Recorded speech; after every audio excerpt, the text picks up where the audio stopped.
The guest is Dr. Paruchuri from Tennessee State University, and the topic is terror at Mumbai. And of course, Dr. Paruchuri, let's look at the issue of terror at Mumbai and give you an opportunity over this last segment to inform us in reference to your perception as to what has actually happened there and some of the consequences of what has happened. More than really evaluating, first to begin with what happened, I would like to say that this terrorism is going at different levels with technology. What they have combined is the ideology of terrorism with technology. For the longest time, we thought that people of these regions are tribal and they are not likely to have such sophisticated ideas of how to organize. And even some of the U.S. observers were stunned at how the terrorist activities occurred. Actually, normally we say you get two birds at a shot. In this Mumbai attack, to me it is 4 birds at a shot. Good. One is that they sent a message to the Jewish community by getting the Jewish residents.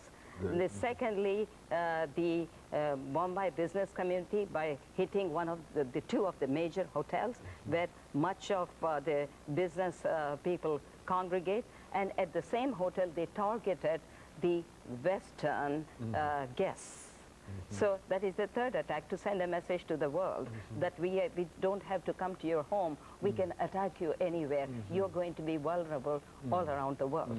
And the fourth bird here being the Indian common man, where the terror occurred at the railway station. So this was a very well thought out 4-pronged operation and a very targeted operation by the terrorist groups to send messages with one terrorist kind of plan to, at the same time, to get these forces, which is very stunning. And the way the operation went really, as I pointed out, stunned even the U.S. security, the police and the security forces, because it was pointed out, normally when you're dealing with the terrorist, you are simply dealing with one area or a single individual, a group of individuals just targeting one specific area.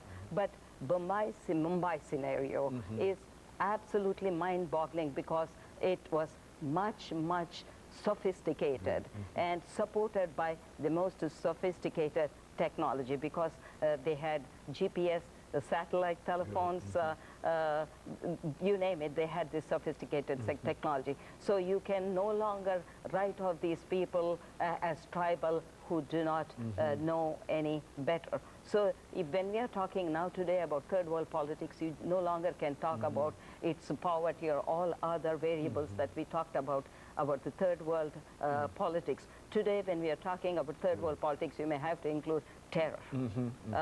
And terror in a technological sense, which is no longer a third world scenario. Now, are we also saying that the United States and other Western nations responded, were not able to respond to this primarily because they did not believe that individuals were sophisticated enough to carry out such an attack? Is exactly. This was far more sophisticated